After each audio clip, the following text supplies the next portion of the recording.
हाँ, पहले हम कहेंगे, मतलब आप लोग अगर रेडी हो तो हम शुरू करेंगे। आप सभी का धन्यवाद, आप यहाँ पे हमारे अनुरोध पे आए। मेरा नाम अभिनव मिश्रा है। श्री राम लखन सिंह है, रिटायर्ड शिक्षक है। मैं पेशे से व्यवसायी हूँ। आप मेरे छोटे भाई अभिजीत मिश्रा हैं। आप लोगों के सामने मैं एक पुरानी कहानी को फिर से रखना चाहता हूँ। और ये बात है 10 अप्रैल 2002 को, जब कपिध्वज सिंह ने मेरे भाई को बुलाया अपने नामजद साथियों के साथ और उनका अपहरण करके उनको पपरा के जंगल में ले गया। वहाँ उसने गोली मार के हत्या की। तदुपरांत उसने उनका सर काटा। सर काटने के बाद उनके शरीर को सीधी जिले के विभिन्न स्थानों पे फेंक दिया और बाकी जो उनका सर बचा था उसको वापस पपरा के जंगल में ले जाके उसको नष्ट किया और तदुपरांत वो यहाँ से फरार हो गया। और पुलिस के काफ़ी अथक प्रयासों से ऐसा कहा जाता है कि उसको नेपाल से गिरफ्तार करके रीवा लाया गया। उसके बाद उसके ऊपर सारी उसकी रिकवरी हुई, सब कुछ हुआ, पूरा मामला चला। जनवरी 2003 में उसको माननीय उच्च न्यायालय से जमानत मिल गई। उस जमानत के अगेंस्ट में मैंने सुप्रीम कोर्ट में माननीय सर्वोच्च न्यायालय में अपील की और लगभग सितंबर, एग्जैक्ट डेट तो मैं नहीं बता, ध्यान नहीं है, लगभग सितंबर 2003 में माननीय सर्वोच्च न्यायालय ने उसकी जमानत अर्जी को खारिज कर दिया, उसकी जमानत को खारिज कर दिया और ये कहा कि इसको जमानत नहीं मिलनी चाहिए थी। और उसको तत्काल सरेंडर करना। उसने माननीय सर्वोच्च न्यायालय के आदेश की अवहेलना की और तकरीबन 1.5 साल तक वो फरार रहा। फरारी के दौरान भी उसने एक आदि अपराध किए, पन्ना जिले में शायद। उसके बाद जब माननीय सर्वोच्च न्यायालय ने डीजीपी को पर्सनली प्रेजेंट होके, इस बीच में माननीय सर्वोच्च न्यायालय एसपी को बुला चुके थे पूछने के लिए कि वो अभी तक गिरफ्तार क्यों नहीं हो रहा है, लेकिन जब माननीय सर्वोच्च न्यायालय ने डीजीपी को बुलाया कि आप आके यहाँ बताएं कि ये फरार क्यों है, गिरफ्तार नहीं हो रहा है, तब पुलिस के दबाव के चलते उसने एक दिन पहले कोर्ट में सरेंडर किया। और उस पर माननीय सर्वोच्च न्यायालय ने ये टिप्पणी दी कि अगर यही स्थिति थी तो हमको डीजीपी को पहले बुला देना था, वो पहले सरेंडर कर देता। बहरहाल उसके बाद पूरा ट्रायल चला। ट्रायल चलने के बाद ये, चूंकि ये कोर्ट का निर्णय है, उसके विपरीत हम अपील कर सकते हैं और टिप्पणी नहीं कर सकते हैं, तो इसको ये बरी हो गया। और उस पर हमने माननीय उच्च न्यायालय पे अपील दायर की। अपील भी शासन द्वारा नहीं, मेरे द्वारा दायर की गई, जिसको बाद में शासन ने ज्वाइन किया। आज वो अपील लंबित है। ये सब आपको बताने का उद्देश्य ये है कि उसको आज की डेट में, कपिध्वज को आज की डेट में कांग्रेस पार्टी ने गुड़ से अपना प्रत्याशी बनाया है, जो कि एक बहुत ही क्रूर किस्म का अपराधी है। उसको टिकट दे के प्राथमिक स्तर पे ही कांग्रेस पार्टी ने जनता के साथ अन्याय किया है। जो आदमी बिना किसी पद पे रह के किसी भी अपराध को इस स्तर से क्रियान्वित कर सकता है, वो पद पे रहने पे किस स्तर पे जाएगा, इसकी कल्पना नहीं की जा सकती। ये कल्पना से परे है। यही नहीं, इसके अलावा भी इसके ऊपर कई अपराध हैं। इस घटनाक्रम में एक घटनाक्रम मैं आपको बताना भूल गया। माननीय सर्वोच्च न्यायालय के सरेंडर के बाद ये जेल में रहते 56 भोग में पाया गया था। वहां पे भी मैंने इसको जाके कन्फ्रंट किया कि भाई आज जब न पेशी न कुछ है तो ये यहाँ पे क्या कर रहा है, जिसपे माननीय फैज अहमद किदवई कलेक्टर साहब, एसपी वेद प्रकाश शर्मा जी मौके पे पहुंचे। कलेक्टर साहब ने अपनी रिपोर्ट भी प्रस्तुत की, लेकिन कोई कार्रवाई नहीं हुई। शासन प्रशासन को मैनेज करना, उनको हैंडल करना, ये बहुत अच्छे से जानता है। अगर ऐसे आदमी को पार्टी टिकट दे रही है, चुनाव में मैदान कर रही है, तो ये जनता के साथ अन्याय है। यही मेरा आपसे कथन है एवं आपके माध्यम से ये बात संदेश में गुड़ की जनता को पहुंचाना चाहता हूं कि ऐसे अपराधी को चुनाव से दूर रखें, जिससे कि उनका जीवन सुरक्षित रहे। पहले चुनाव उसके बाद 21 साल बाद कैसे याद आ गई आपको? नहीं, अगर आप ये देखें तो मैं निरंतर जिस स्तर पे उसका सामना करना चाहिए या विरोध करना चाहिए मैं कर रहा हूँ। मैं नहीं हम तब सुनिए मेरी बात सुनिए। मतदान से 5 दिन पहले आप एक प्रेस कॉन्फ्रेंस कर रहे हैं और उसके बाद ऐसी ऐसी चीजें बता रहे हैं जो 20 साल पुराने मुद्दे। क्या ये मुद्दे असत्य हैं? नहीं न्यायालय ने बरी किया है। अपराधी कैसे हो गए? हाई कोर्ट में अपील लंबित है कि नहीं है? हाई कोर्ट में अपील लंबित है कि नहीं है? और उसी अपराध की है। कोई ऐसा नहीं है कि हाई कोर्ट ने ये कह दिया है कि ये अपराधी नहीं कहलाएगा। अच्छा, ये प्रेस वार्ता पहले भी हो सकती थी, चुनाव के समय में ही जो है नहीं आज हाँ बिल्कुल नहीं मेरा ये बिल्कुल हम तीनों जन का सो मोटो है और इसका उद्देश्य सिर्फ और सिर्फ जनता को उसके कृत्य के बताने होता है। एक सेकंड नहीं, जनता किसको वोट करती है किसको नहीं वोट करती है ये उनका निर्णय है। मेरा सुन लीजिए नहीं जनता किसको वोट करती है किसको वोट नहीं करती है ये जनता का निर्णय है, पर इसको वोट ना करे। मैं सिर्फ इतनी अपील कर रहा हूं। नहीं तो इसके पहले दो इलेक्शन हो चुके हैं। मैंने उन दो इलेक्शनों में भी गुड़ के लोगों से संपर्क किया था, लेकिन तब मैं आपको बिल्कुल स्पष्ट होकर बता रहा हूं तब किसी राजनीतिक पार्टी ने इसको टिकट नहीं दिया था। एक बार ये निर्दलीय था, एक बार समाजवादी पार्टी से। समाजवादी पार्टी मेरे जानकारी के अनुसार क्षेत्रीय पार्टी है, राजनीतिक राष्ट्रीय पार्टी नहीं। और इस बात का मुझे विश्वास था कि तब नहीं जीतेगा, लेकिन आज चूंकि एक राष्ट्रीय पार्टी ने इसको टिकट दिया है और जो पार्टी पूरे देश में जिसके लोग हैं जिसका प्रतिनिधित्व है, प्लस इस राजनीतिक पार्टी से मेरा पारिवारिक जुड़ाव रहा है। मेरे बब्बा स्वर्गीय अच्युतानंद मिश्रा इससे विधायक रहे हैं, मेरे चाचा उदय प्रकाश मिश्रा इससे विधायक रहे हैं और मैं ऐसा मानता हूं कि इस पार्टी को मेरे परिवार के बारे में सोचना चाहिए कि जिस परिवार के लोग उनसे पूर्व से जुड़े थे उन परिवार के लड़के के हत्यारे को उन्होंने टिकट दिया है।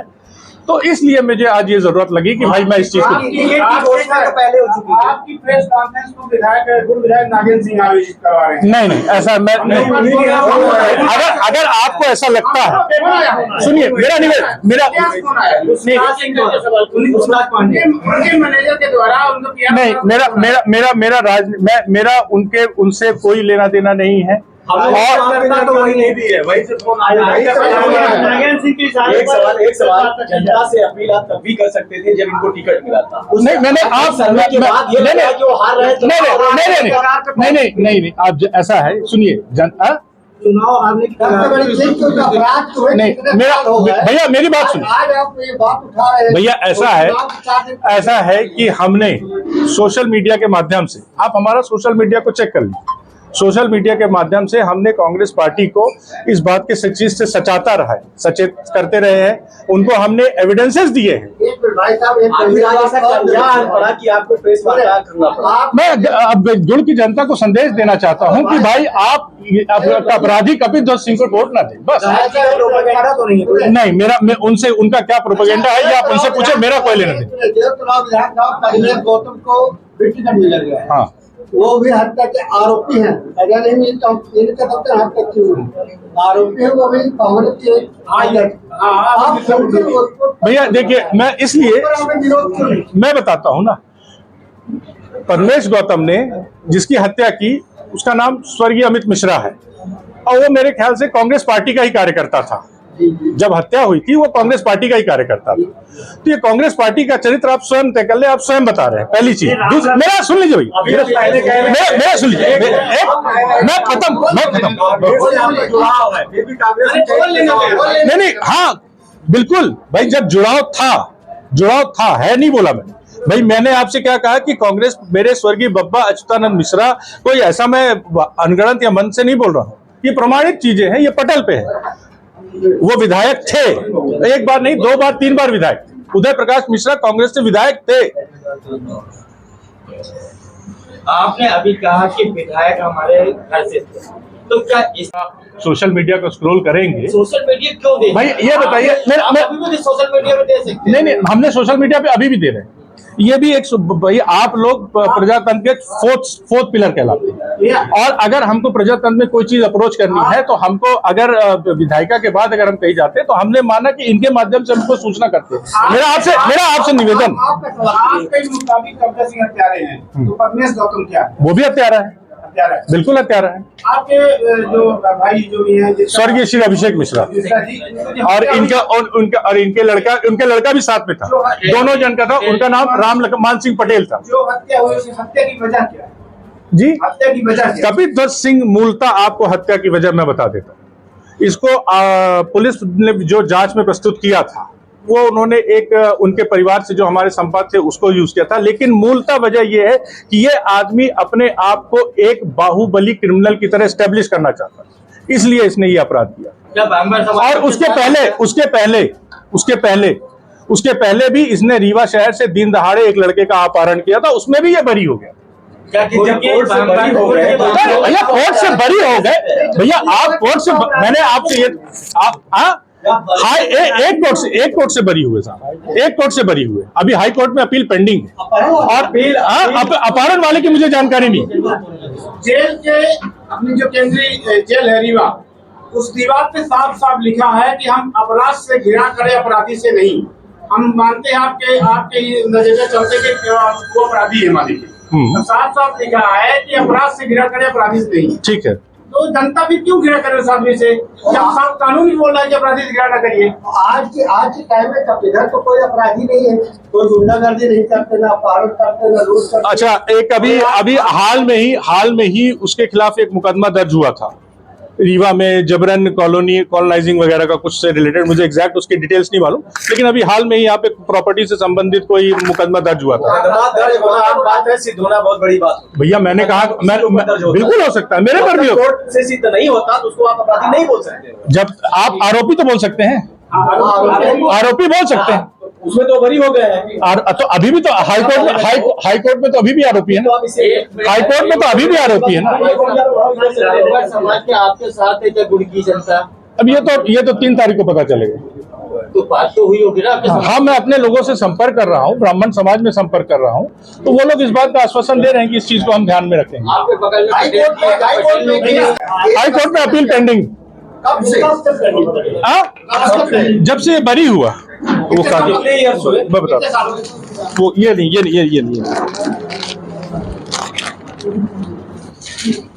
ये 2012 से पेंडिंग है। इस पे कोई 12 से लेकर नहीं, इस भी सुनिए साहब, ये सुनिए, अभी एक और सुन लीजिए। अभी इसमें देखिए, आपके पास समय कम पड़ जाएगा अगर मैं इस दौरान की अपनी पैरवी की सारी डिटेल्स प्रस्तुत करूंगा और सारे घटनाक्रम प्रस्तुत अगर करूंगा तो आपके पास समय कम पड़ जाएगा। अगर आप सारी चीजें शाम तक बैठ के सुनने को तैयार हो तो मैं आपको बहुत सारा मटेरियल और भी लाके दे सकता हूँ, इसमें समय कम पड़ जाएगा। हाँ जी, नहीं, हम तो अभी तक आपको बहुत बहुत बहुत संक्षिप्त में ब्रीफ किया है मैंने आपको। अगर आप समय से मिले होते तो ब्रीफ कर देते आप। अभी आप चुनाव में समय मिल रहे हैं। ये बताइए, एक मेरा मैसेज आ रहा नागेंद्र सिंह के यहाँ से, एक प्रेस वार्ता है, वहाँ आपको आना है। हम लोग देखिए, वार्ता के आयोजन यहाँ नहीं, अगर मैं आपको बिल्कुल स्पष्ट आपके समक्ष बोल रहा हूँ कि मेरा नागेंद्र सिंह से कोई लेना देना, मेरा उनसे कोई लेना देना नहीं, हमने तब भी सामने थे, हम तब भी मैदान में इनका विरोध करें। अब उस वक्त मैं इस बात को आपको बता चुका हूँ कि उस वक्त कांग्रेस पार्टी ने इसको टिकट नहीं दिया, उस वक्त कांग्रेस पार्टी ने टिकट नहीं दिया।